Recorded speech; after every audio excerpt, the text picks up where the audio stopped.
All right, guys. Hey, thanks for joining us. I'm here with Mo Hajinoor Yep. and Mahmoud Nasser and Zach Twardowski. So we got all the names going all over the place. So, hey man, thanks for joining us. I know you've been in sales for 11 years. And you've been in a couple different industries, and we'll certainly talk about what it's been like to, for you to transition into insurance at some point. But where I wanted to start was like I think a lot of people look at sales and they don't really understand the potential that is in sales, right? And how it helps you in like pretty much all aspects of your life to be an effective communicator, to understand how to run a P&L, run a business. So for you, I'd love to hear your background, like what got you into sales, and then why 11 years later are you still in sales? For sure. I mean, it was, I don't know, when I was 19, one of my buddies, the president of his fraternity, got into direct sales, door-to-door sales, selling alarms, told me he made 11 grand in a summer. And at that point I was just like, whatever you did, as long as it was legal, I'm in. And just kind of sticking it through like over the last few years, the last decade, I guess at this point, is it's just sales makes you look at yourself under a microscope, which is like super uncomfortable sometimes, but it forces you to grow. And I just saw like, it took me a few years to like really get going, start making decent money. But along the way, it's not the money that was growing so much that made me kind of stick with it. It was the personal growth. Yeah. And things that even just like my parents, my family would like say, be like, oh, you've changed the way that you speak. You've changed the way that you like wake up. Like you're more consistent with different things. And it's a human development platform. Yeah. Yeah, absolutely. And we were saying that we just recorded another one of these. We're saying during that one, I'm like, when I first started, I was 22. I was, I was not very outgoing. I was more of an introvert. I still am more of an introvert, but you learn how to, work on your weaknesses, like you said. And I was drinking a lot. I was doing a lot of dumb stuff. I, didn't really feel good about who I was as a person. I didn't know what I wanted to do. Like, did I want to go back to school? Did I not? And then like through this, like you said, it's a eat what you kill business. So you have to get good. You have to become disciplined to make good money in this business, in any sales organization, but especially in ours. You have to become very disciplined. I've changed a lot who I am as a person. I haven't drank in 4 years. Awesome. I met other people who, like, I grew up and I went to college. You said you were in a fraternity? No, I wasn't. Oh. My buddy was, Your buddy was and in I was just fraternity. hanging out with him. So like I went to college and I hung out with some guys who were in fraternities and stuff. And like the culture I was used to was all people who were like, drinking 5 days a week and going out all the time and just doing whatever you wanted to do and living very selfishly. Yeah. And then I got into insurance and got around top performers, and I met people like Sean and other people who were like really like elite level people in multiple aspects of their life. And I was like, oh, he doesn't drink, and like he said he had a problem with it. It's okay for me to have a problem with drinking and not do it because I can't handle it. Absolutely. And it makes you evolve as a person. What are some of the biggest things you changed, about yourself from when you started 11 years ago till now? Oh man, that's a really good question. I think I was living kind of like you said, super selfishly, living for the weekends, hanging out with my friends, and then it went from being like a Friday Saturday thing with my buddies to then Thursday Friday Saturday, then Wednesday Thursday Friday Saturday. There's always a reason to drink, right? Exactly, Yeah. and there's always just like a reason to like not focus on tomorrow and just like live for today, but rather than like the seize the day like mindset. So I think for me the biggest thing was finding out. It kind of like turned into a game as I started like tracking data, because like sales is emotional, data is not. And so it's like guys have really good days, they get really, really happy, and then they have really bad days, they get really low. Yeah. And so as I started tracking numbers and I just turned kind of like maniacal in tracking all of my data and all my numbers, it became more of like a game, more of like a puzzle to figure out how much input I needed to get to the next level. Because when there were guys that were significantly better than me in the past, it wasn't that necessarily that I just wanted to be better than them. I wanted to see how much better I could become and if I could reach that level. Because truthfully, anyone can reach any level they're willing to like put in for. Yeah. What about for you? I know your dad does car sales. You were doing car sales. Like, did you always want to be in sales when you were in college or growing up? Did you want to be in sales, or what led to you working in car sales and then eventually you decided to do insurance sales instead of going down the line of something that was, from your college degree? Yeah, I mean, getting into car sales, it was just more so like a job. Like, I didn't really look into it as the aspect of sales, but I just figured like it'd be good to do while in school. So I figured it like while I was selling cars and like watching Wiley do it, like selling insurance was like a night and day difference, because I was tied down to the lot, like waiting for people to come to me. Like, I'd go there after class and I was essentially there all day, every single day. And like, dude, at the end of the month, I'd do my tuition and like I was dead broke. Yeah. And like I would open up my Instagram. I was waiting for customers to come, and I'd see like Wiley traveling all over. I'd see him making money, helping families, and I'd be like, dude, what am I doing here? Yeah. And it just sat there, ate me alive, and like I didn't think I would be in sales at all, or like let alone life insurance. Like you don't wake up and be like, I want to be a life insurance agent. Definitely not. No. What was it like growing up? Because your dad was in sales, right? Yeah. What was it like growing up? My dad was a doctor. My mom was a nurse. So not salespeople at all. What was it like growing up having someone in sales? Like, how did you view it when you were a kid versus how you look at it now? Is it different? Yeah, I look at it a lot more different now. Like it used to be like, yeah, sales is like the best person that talks like with the best product, but like at the end of the day, it's just communication, like solving someone's problem and you have a solution for it. Yeah. And like now with insurance, it's not even more so about like selling. Like I was talking about it with one of the new guys that was here yesterday. Like when you're selling a car, like you have to sell it. Like this is a one owner, no accidents. Like it's serviced up to date, or you know what I mean? Like you have to actually sell the car. Yeah. But to whereas here, it's like we're asking questions, order taking essentially, like seeing how we can genuinely help them, not necessarily like to sell them or get the most money out of them. Yeah. And I think that's what's like opened up my eyes about sales is like, how can I help them? Not like, how can I sell them? Yeah. Same with recruiting, right? It's really like, hey, what are you doing now? And what problems can I solve for you? Like, I think a lot of people when they recruit, they talk about like, make this much money and do this, and this is why our company's the best. And like, they throw up all the things that you think people want to hear.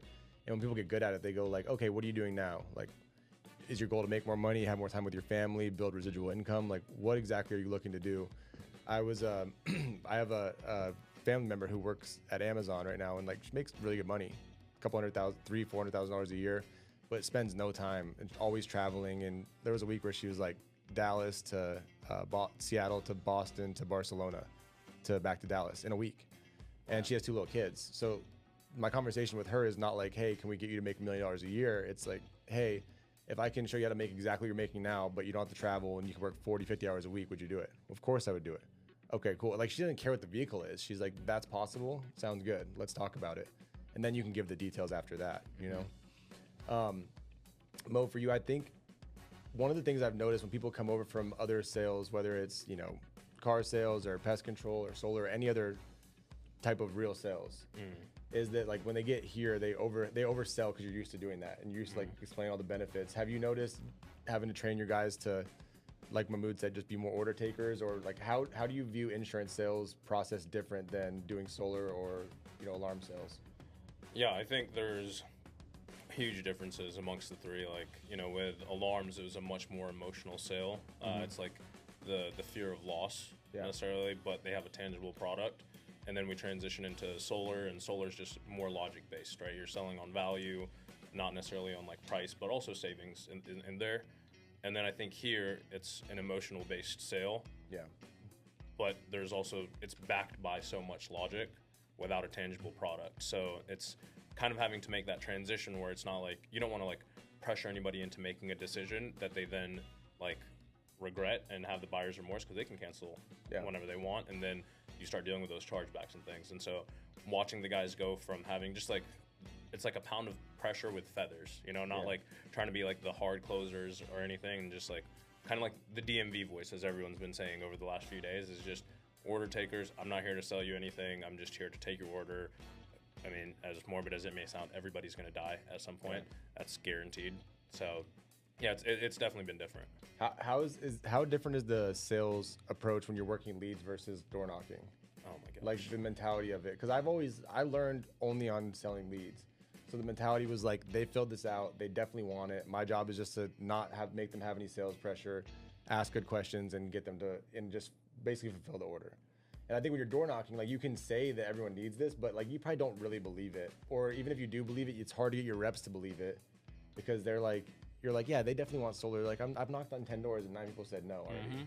So like how is when you throw leads in the mix, how does that make the sales process different for your guys? I mean, dude, to be honest, it's like still like uncomfortably awesome, because it's like I'm not used to it at all. Like, dude, you go 11 years of just knocking on a stranger's door where, you know, they're sitting down talking like with their buddies, they're having dinner, they're watching TV, they're setting the kids down for bed, they're doing a million things, and you just have to go from, hey, I'm a stranger on your door, here's a 25-year contract, here's a $100,000 loan, here's a lease. Yeah. And now it's like, oh, this person like expressed interest and is waiting for you to call them about it. So it's like, that's still something that truthfully, like, I haven't wrapped my head around yet, where it's like, does it throw you off when they're receptive? Yeah, I'm like, what do you mean? Yeah. And they're like, oh yeah, what kind of benefits can you get us? I was like, no, fight back. Yeah. You know, it's like, it's just not what we're used to, but you know, I'm still so grateful for those 11 years of doing that, because you know, I think there's so many people that when they get into this industry, if this is like their first sales job, they probably don't appreciate it for what it truly is, because they just think that that's what every sales job is. And me and some of the guys were just talking about it earlier. It's like, there are times where, you know, it's 30 degrees and it's pouring rain. It's like, of course we're going to go out and knock. Or it's 124 degrees in Arizona. Of course we're going to go knock. And then yesterday it's just like, oh, should we adjust the air conditioning? Does anybody want coffee or food or anything? And then people are waiting for your calls. So it's like, it still doesn't feel real, but obviously it is. You know, we've been doing this for a little while now, and it's, I think anybody that's just doing cold calling, they've developed such a skill that would translate into like a higher yield in an industry like this. Yeah. So from you've been a business builder now for a little while, like the scalability aspect, what are some of the things for other people, other industries where they've never been in insurance? Like, what are some of the things that you think make this business way more scalable than what you've seen with, you know, other types of sales you've been in? Yeah, that's a really good question. I think, you know, everyone that, like, from our industry, they kind of view the testing as like a barrier to entry, which I think is a good barrier to entry, because it kind of shows who's serious and who's not about it. But once you get through the testing, you get licensed, you get contracted, it's like the scalability is so much different than in door-to-door. You know, like, I remember having a year where it's like I was the top earner in my group and I had made, you know, multiple six figures, and then the next guy had made like $40,000. And it's like, you don't ever want to be in a business where only the guys at the top are really making good money. Like we were just talking about earlier, the best place to sell is going to be the best place to build. And I truly think this is the best place to sell, especially right now, where guys can go in with no experience, 11 years of experience, and there's a blueprint, you know, there's a blueprint to like go out and make it happen. And you also can recruit from a completely different like audience, you know, like over the last 4 years, we've built our business primarily on blitzing, which is where you travel 10 days a month and, you know, you're off 20 days a month when you're really not.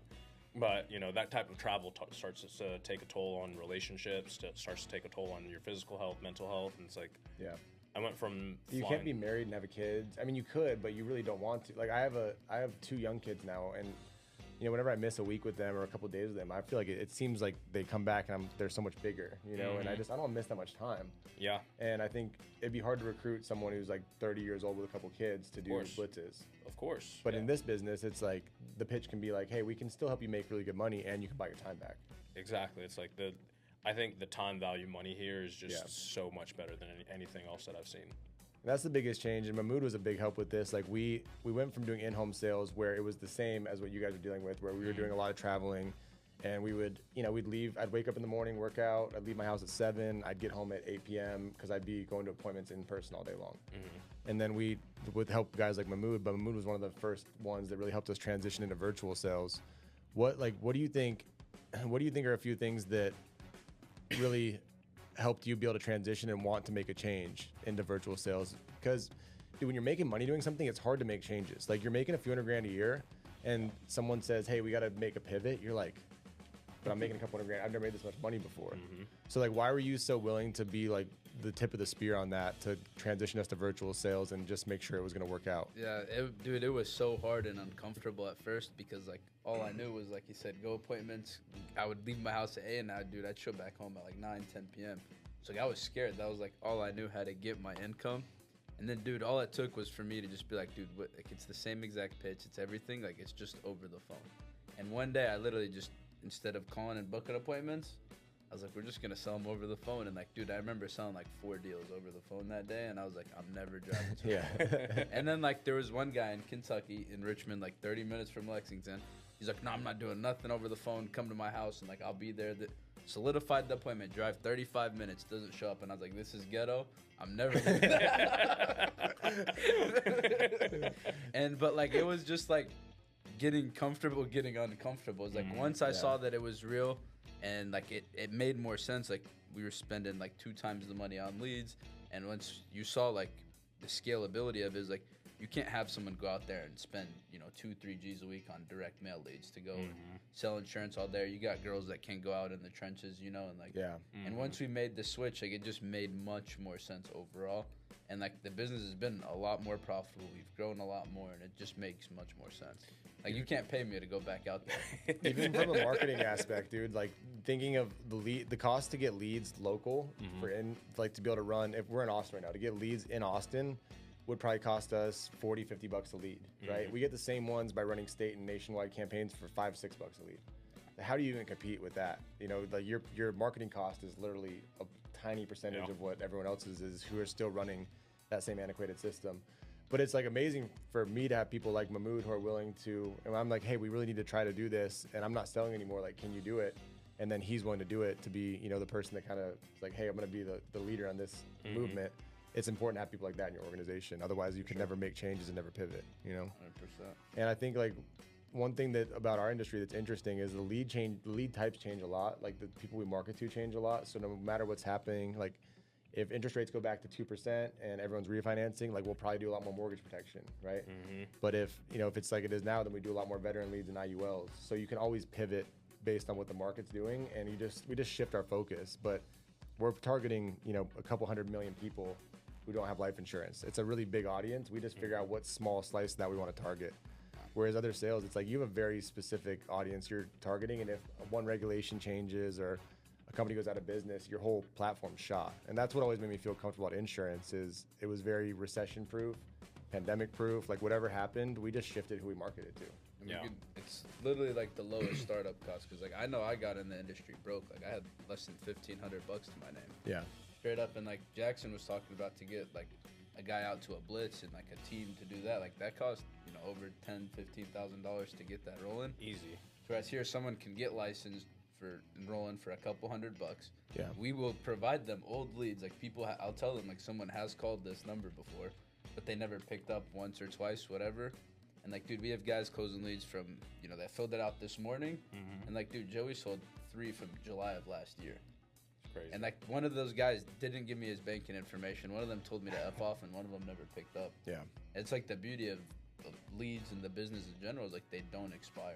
Yeah. Like these people have a request, and they're always going to be a need for more insurance. Like people are always going to be dying, like you said.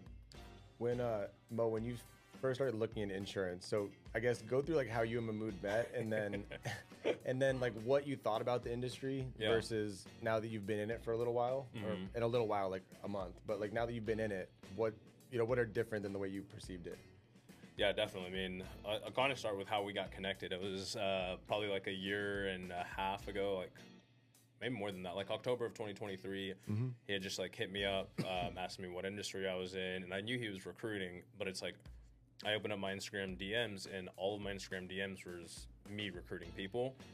And over the last like few months, I'd gotten reached out to by Mahmoud. I gotten reached out to by Wiley, a couple other guys that are here now. And like I just kind of like brush it off. I talked to like some of the guys a little bit. Mahmoud hit me up, and I hit him with the Uno reverse gif. Yeah. I was like, no, how about you tell me what it is that you're doing and what it is that would like kind of make you want to change. And as we started talking, I was just like, dude, let's just like stay in touch, genuine guy, like super honest. And he was just like, dude, it sounds like you've got a really great setup. And I was like, kind of sounds like the same for you, to be real. Like you're building, I'm building. Worst case scenario, we're in each other's networks, and just kind of started, kept doing my own thing. Like we kept on building in solar. We had like a really good year, and then until we didn't, and we started seeing kind of like those things that you were saying, like financial markets started to change, the cost of borrowing money started to change, and that completely changes what our travel model was. The cost of travel started to change. You went from spending, 10, 15 grand a month per team on travel to $25,000 a month per team. You got 4 teams, you're 100 grand in the hole before you knock a door, And it's like, as we started talking, I think one of the biggest things with Mahmoud was I saw like the consistency, and it wasn't just like the consistency in like the posting, but I started to keep a spreadsheet of, okay, here are the top 20 writers in his agency. Let me see how long these people actually stick around, and let me see what happens to the average monthly issued premium. And so over the course of like 3 months, it continued to go up, and you started to see a lot of like the same names within like All-Star and the Blueprint and Playbook all like continue to go up. Yeah. So I saw there was like upward mobility, there was retention, and it wasn't just like, you know, him and you and Wiley like making money. It's guys that were like brand new that just started coming in that were making money. So, and then we started having the conversations, and you know, we went through a long interview process of like meeting with a couple different agencies, a couple different IMOs before we landed here. And it's just the more people that I talked to outside of y'all's group, to be honest, it's like the easier of a decision it kind of became, because it just reaffirmed every single thing that we thought.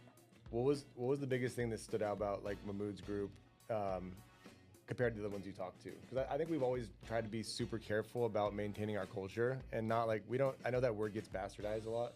We'll talk about culture, but like for us, I think it means like we care about the people we work with. We're going to be sort of selective with how many people we bring in, and we're going to make sure our guys get paid. And like it's important to us to not have negativity or anything that will ruin our culture.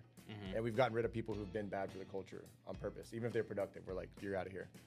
So like that's always been my vision. But from your side, what did you see that stood out differently about Mahmoud's group as opposed to the other agencies or companies you talked to?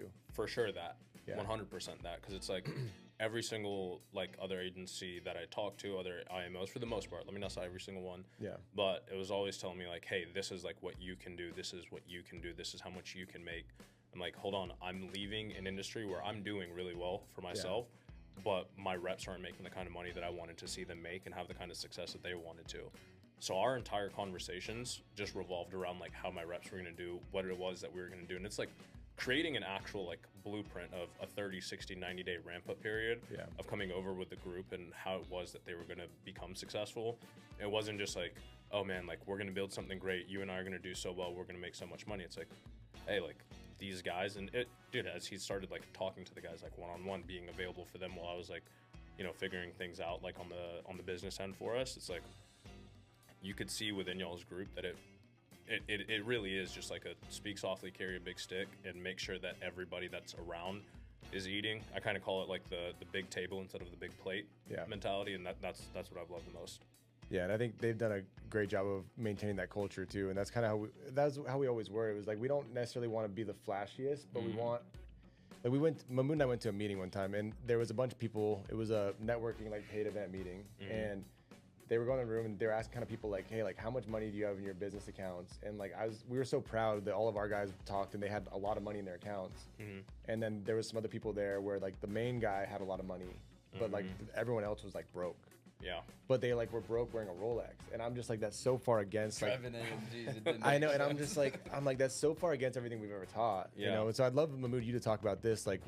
What are your thought process on money? You know, it's not about having the flashiest stuff, but it's like we try to teach our agents how to have real financial stability and like education with what to do with your money, like how you like pay taxes, what are good investments, like do you really need to buy another Gucci belt and put it on layaway because you can't afford it, like, you know, like do you need to finance, you know, Louis Vuitton shoes today? Like you probably don't need to do that. Like we're very serious about making sure people are in a good financial situation.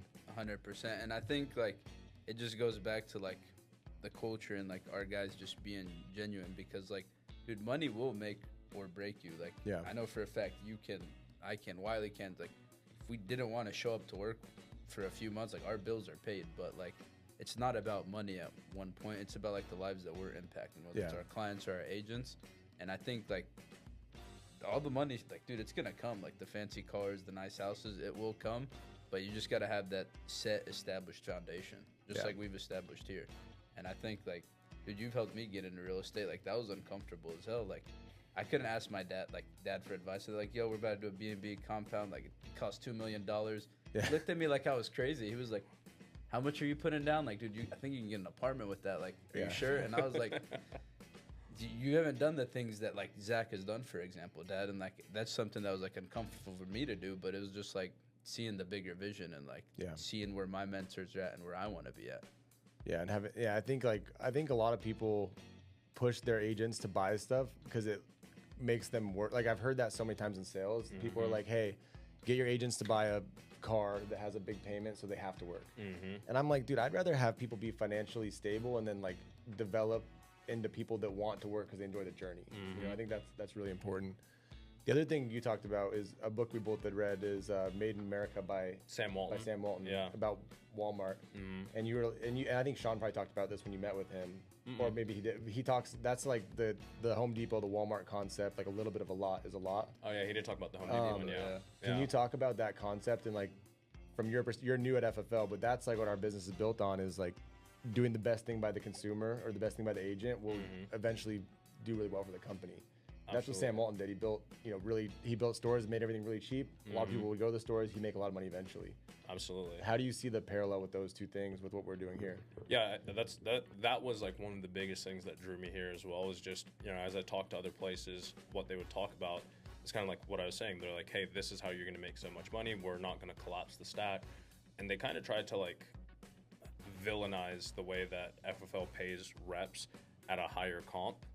And they're like, hey, you need to protect your margin and your override, and you keep your like agents at like a lower comp. And it's like, no, because if you keep your agents at a higher comp, they're going to stick around.